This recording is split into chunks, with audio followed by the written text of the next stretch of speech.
Good afternoon. Welcome back to Real People.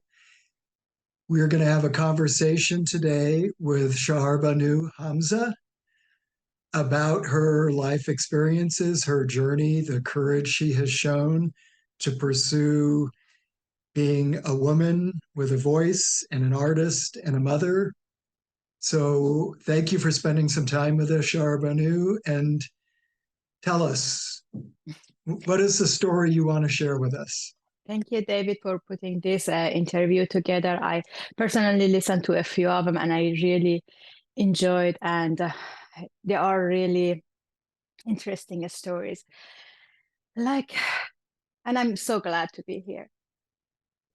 I think the things I like to say about myself is just I'm an Iranian woman, and like I am proud of that. There was a time that someone asked me, "Where are you from?" And I said, "I'm from Iran," and they stopped talking to me. Or there was a time a person, no, like I'm from Iran, and said, "But you are a nice person." Like there were experiences like this, but I'm still saying I'm from Iran, and I'm proud of that. I believe these days there are more awareness of who are Iranian people, and people can see the difference between the brutality this regime who's in charge in Iran commit, and people of Iran who are actually the victim of this brutality, and they are trying to change the situation, especially women.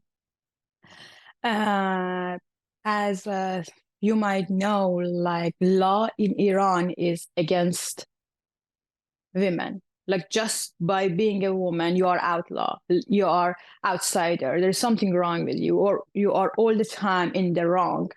And it's hard, it's hard. And the other part of it is just the educational system. They are raising you in school and like official institute to believe you are less than, and to make you not to fight for your rights.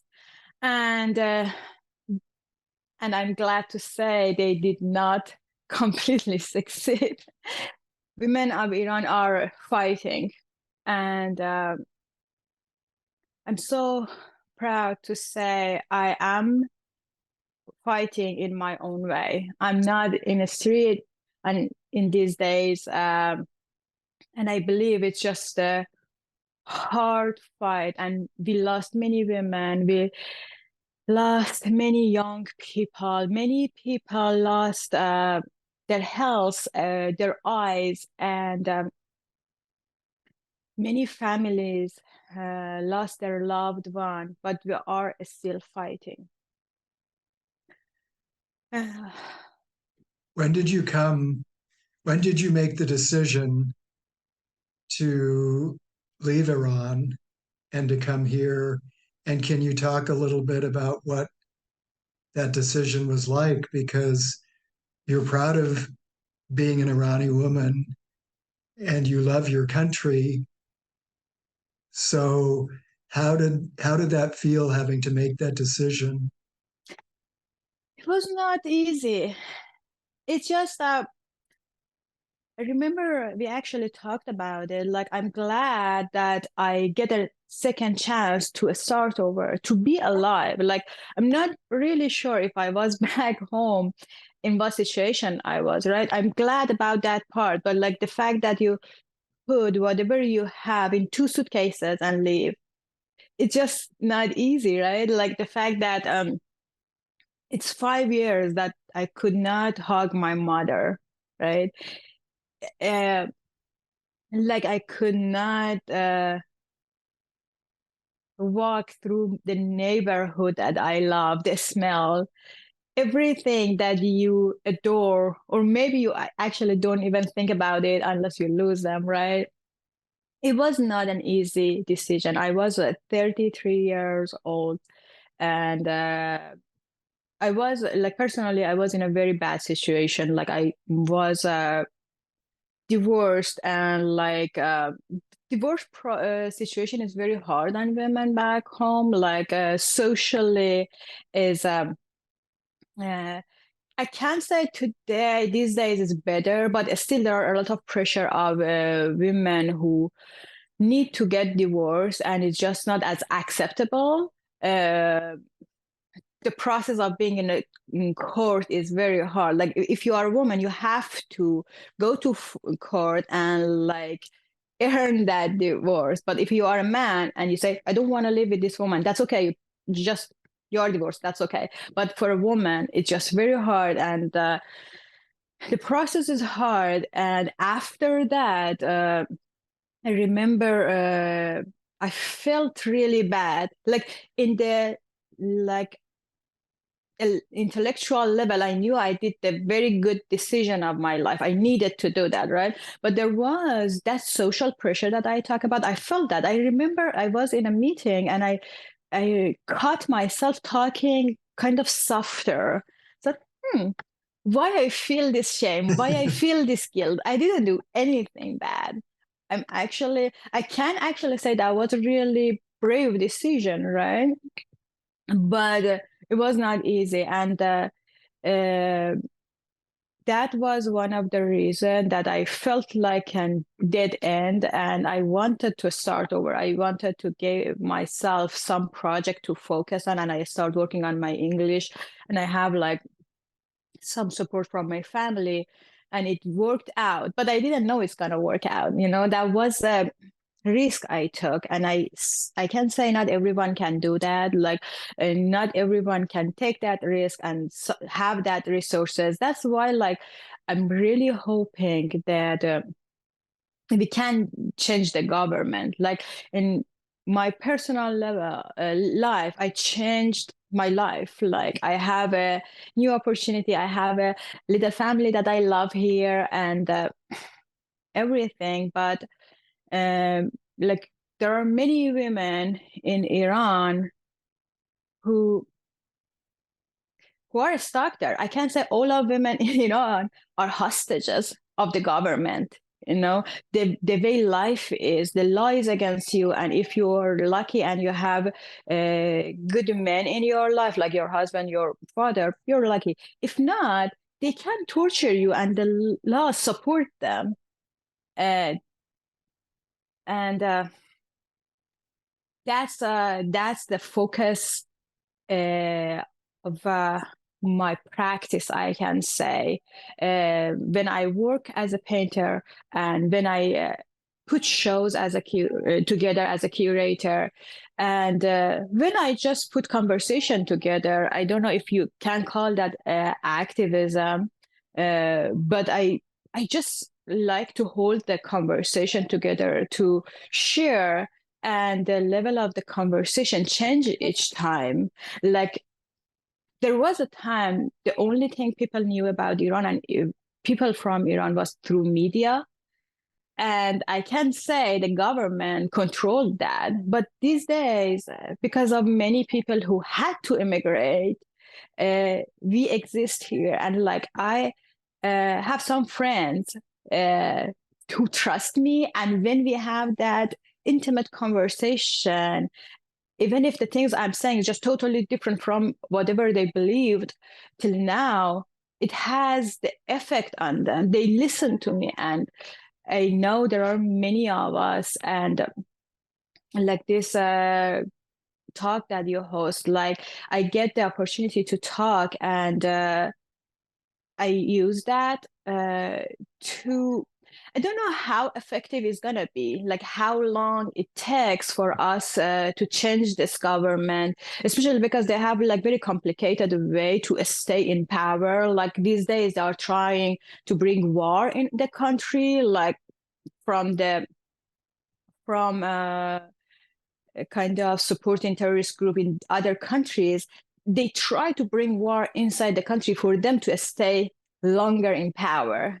And I don't know how long this fight is going to take, but my way of contributing is just talk about it, share the story.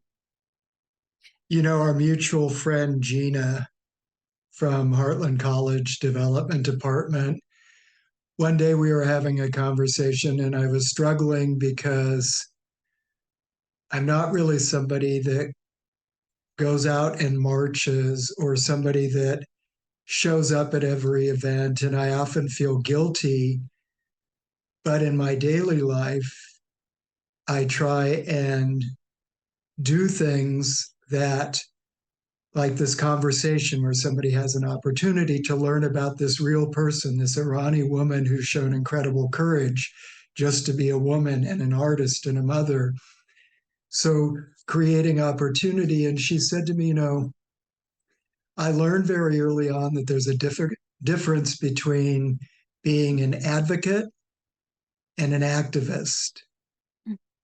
And both are important and both are needed, but not everybody can do both things. And so I think we've had this conversation before, and I reach out to you in particularly difficult times when there's a anniversary of someone who was swept up by the morality police and killed. And because I know that weighs heavy on you, what you're doing, the way you're living your life, the way you're owning your pride about your culture, your country, being an Iranian woman, you are advocating for everybody at home. No, you're not on the streets of Tehran going through that, but that doesn't mean that the work that you aren't doing, it doesn't mean the work that you're doing doesn't have an impact. And I I'm think act- that's part of the point of this show, is to have people understand, you know, people in our midst, our friends, our associates, our colleagues, have really important stories and important journeys that we need to listen to, and we need to be allies and advocates to help them with. I'm actually familiar with that guilt that you are talking about. Like when I listen to stories of like many women, like what they went through, like in the prison, or like when they lost an eye, and like the courage and like the things they say afterwards, like it's not gonna stop me. I'm still gonna fight. Like I feel like I know what you're talking, that guilt. And I remember early on when this phase of protesting started, like it was, I think, September 2022. Like we are protesting and fighting the government for the whole 44 years, but like this phase when this started, Soren was 2 months old. And like I Soren was, is your new son, or yes. not so, your 2-year-old son. Almost two, yes. At the time, he was like 2 months old, and like I was like struggling with being a new mom, learning, and I didn't like. I was just like, I think, confused. I didn't know what to do. Like when I was reading the news, and like I could not stop crying, and I said, okay, I have this new baby, and like there is something important happening here.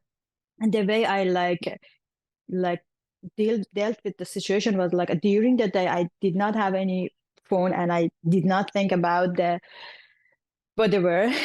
It was hard, but like I focused on Sora, and like we laughed together and we sung, and like I kind of sometimes use the slogan that people were chanting in the street, and like we dance and laugh to them with Soren, right? Like they were heavy, but like that I was like kind of connecting, but kind of spend time with Soren too. And I was thinking, okay, I'm putting resilience in you. Like we are chanting together in the house, two of us, and that's good.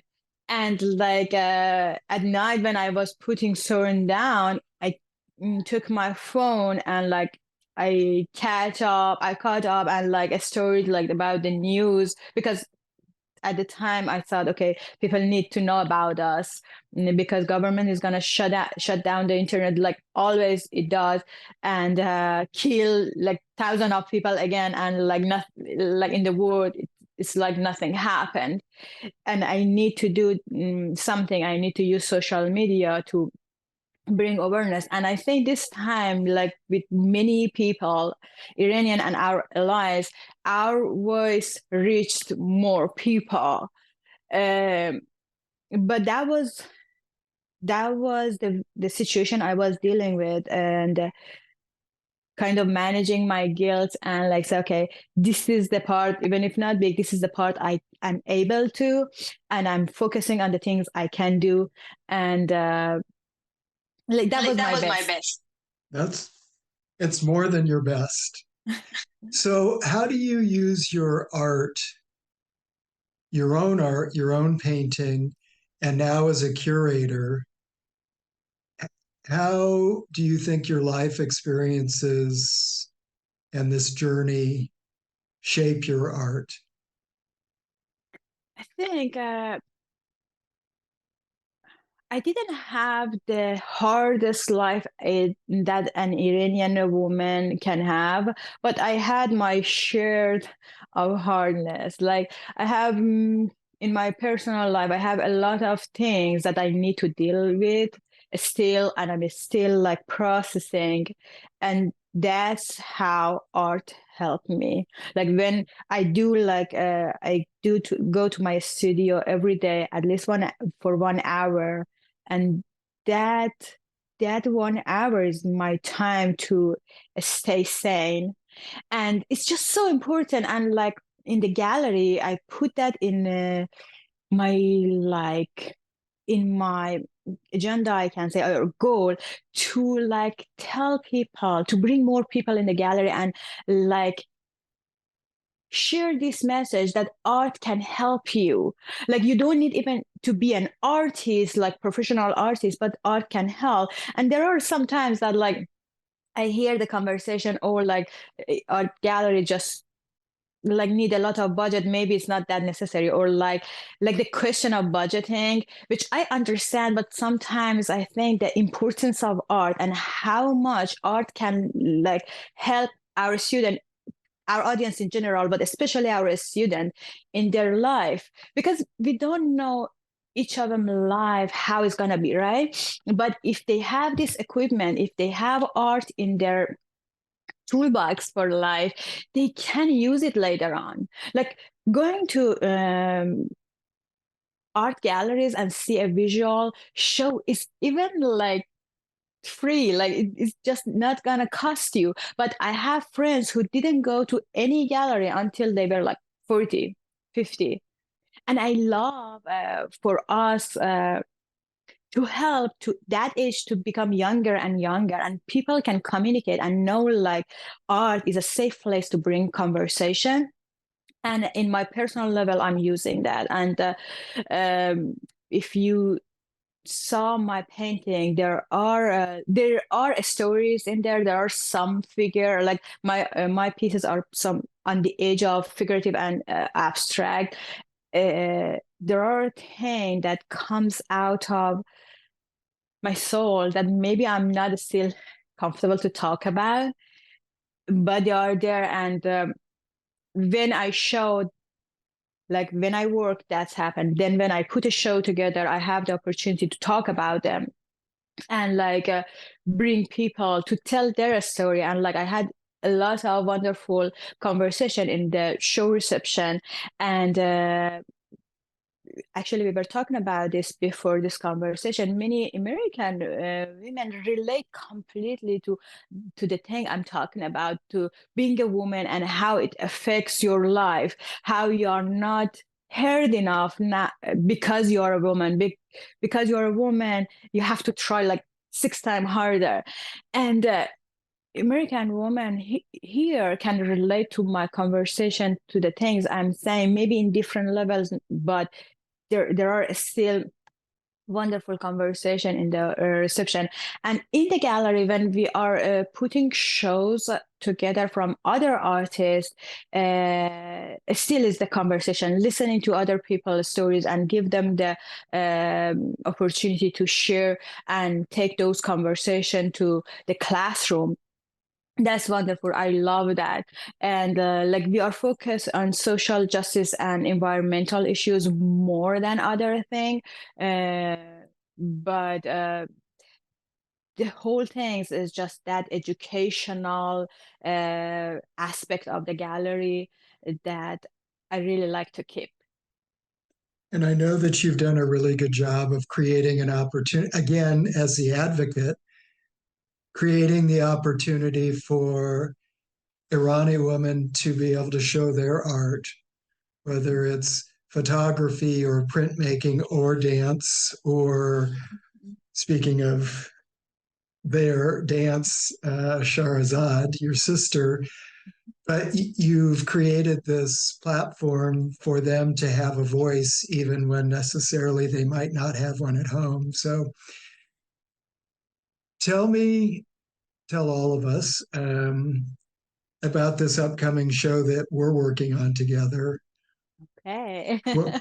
What what is it that drew you to this parable of perennial optimism that we're going to be putting on together? Okay, this one is a wonderful one. I invite everyone to visit the show. It's our next show in spring. It's I think it's started when you emailed me with what you are doing with your project that I loved. And I remember it took me 2 days or one day to actually reply to that email because it was just so overwhelming good, right? That someone think this way. I loved it. I remember you shared with me that you are making art pieces in honor of uh, now 6 women, and I was one of them, and it was wonderful. It felt really good that you thought of Iranian woman and you saw us. I felt seen, and I love that you are doing that in general with other women who had hard journeys. And I can say sometimes it was just not fair. The thing that I was talking about, like being a woman, make you in a put you in a like hard situation, and they went through many things just because they were a woman. And I love that you want to like put a show together. And at the time, you had another show in another gallery, but we were like so happy to host this show again here. And there are different aspects of this show that we can actually share the story of this woman uh, through some QR code next to their piece. Like our audience can see the piece, which is a level of interacting with this story, but there is a chance to hear directly from the women behind these pieces, the inspiration, and even more than that, they are going to visit our classes, and there is going to be a panel. We are going to share the time later on our social media. People can like participate and listen and hear about their stories. You know what? I actually think about this show. You are a better person to talk about. Can you share about this show more? Oh, we can do that another time. This is your conversation and your story, but I think you explained it very well, and it's really honoring 6 women from our community, including you, that have shown incredible courage despite challenges of incarceration, or in your case, as you said, the women of Iran are sort of incarcerated by the regime.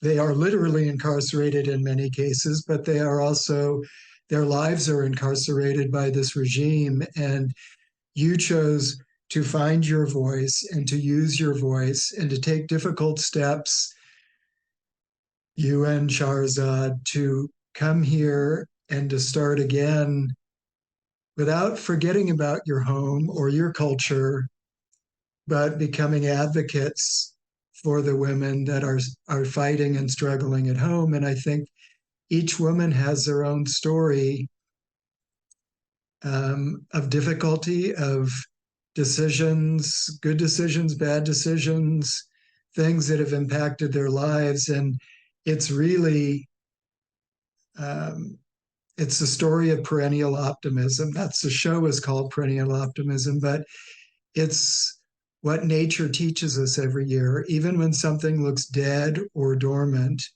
with care, with attention, it perennials, flowers and plants come back every year. And if we have the wisdom to listen to nature and use that for humanity, that with care and nurturing of each other, of human beings, of supporting people's journey, of being advocates, people can thrive and grow. And I think you and your family and Soren and Shahrazad are examples from a faraway place. And the other five women who are from this local area, but who have all experienced incarceration and the difficulty of starting over in the community. Um, they are success stories, as you are. And I think it's a celebration. Even though the journeys are hard, the celebration is large because of what all of you have had the will and courage to do. So I'm very grateful for the opportunity to tell this parable with you, um, and to have people see you and the other women and to know the impact that you can have on somebody's life when you listen. One more time, I love your statement and like the way you talk about this. Like when you talk about it like again and again. I love this show and I'm so excited for that. And I hope all of our audience come and visit the show. And as you said, listen to this story and how much our lives change, our decision later on change just to know stories of other people, to know,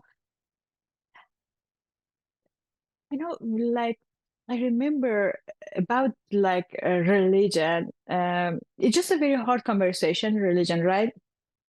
And sometimes people forget, like, if religion is in charge, it cannot be fair to everyone because there are some people out of that religion, right? And that's what one of the things we are fighting for. We don't want theocracy. It doesn't matter what religion is in charge; it's going to be unfair to the other people, right? Uh, and I like that's something that I really like to share because like there were people who were happy when Islam become the governing religion, but the thing they did not think about it is just like how it can be unfair to other people. And for people from here, I sometimes I hear that uh, they forget how lucky they are that even their own religion is not in charge. Just this a story of how we are fighting this theocracy can help other people in their own life and in their decision they are making in future for themselves, right? Just listening to this story and these conversations.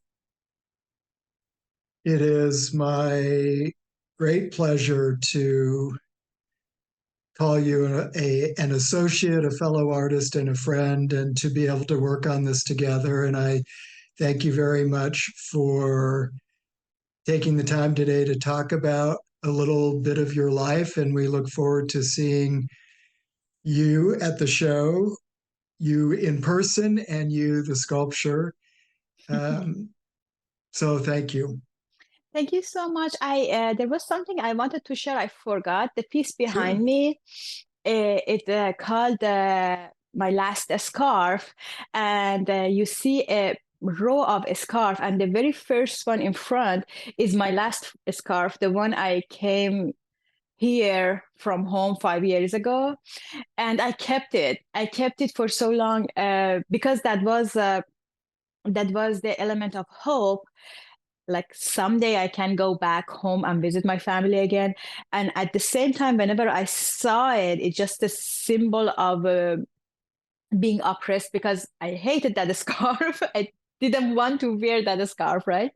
And when we had the opportunity to put a show together, I invited other women to give me their last scarf, and some of the scarf you can see in the back are others women last scarf. Oh, I love that.